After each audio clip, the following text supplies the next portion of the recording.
Hi, everybody. Welcome to week four's genetic drift and gene flow activity. So this activity is going to be a little different than usual. Uh, we're going to use this spreadsheet here and some objects that you're going to find to simulate population and to look at the frequencies of an allele as a population splits in two.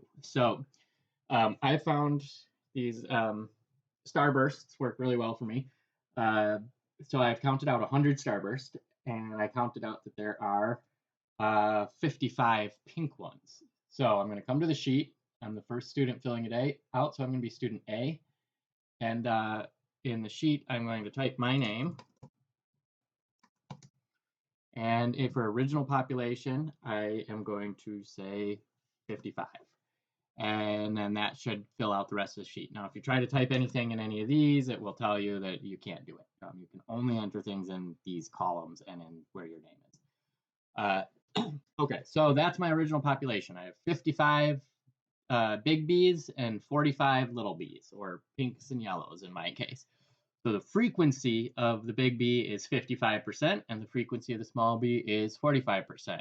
And the percent change is measuring the change from this first line. So of course it's going to be 0 here. And if you click on student A, you can see this bar chart here that shows here's the pink and here is the yellow for me, the big B, little b. So now out of this original population here,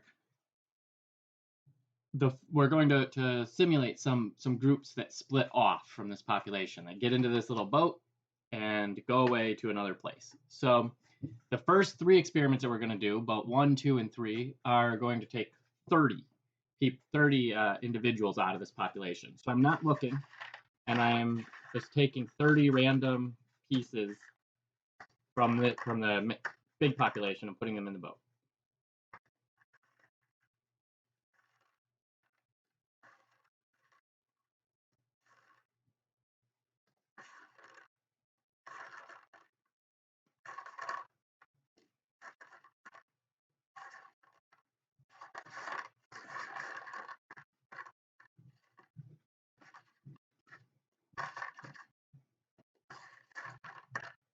Okay, so that's 30 individuals have split off from the main population of the boat. I'm going to tally up the pinks and the yellows. So I have 2, 4, 6, 8, 10, 12, 13 pinks. So I'm going to enter that into this data table here. And you can see that means that I must have 17 small bees. So the frequency is 43% and 57%. And so you can come over here and see this. And I would do that 2 more times. Let's just say we got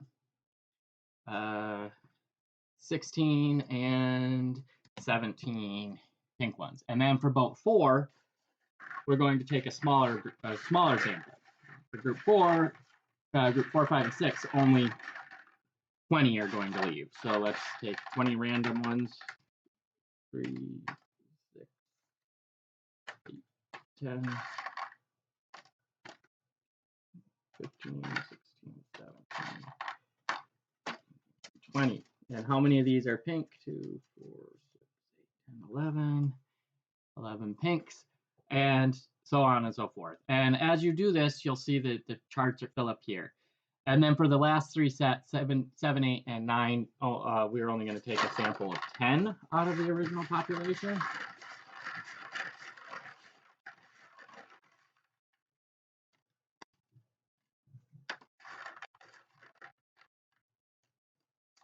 And we're getting 5 and 5 for the first one.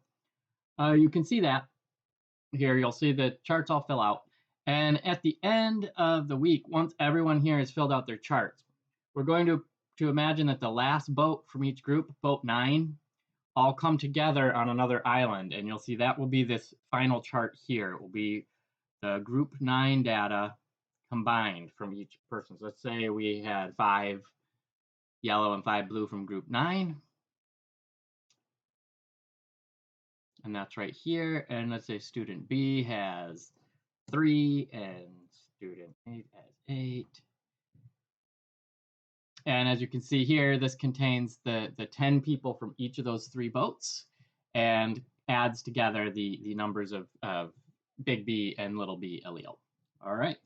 So follow the instructions. Hopefully this is not too difficult to understand. Follow the instructions that are on the discussion board and make your posts. And as always, reach out if you have any questions or problems whatsoever.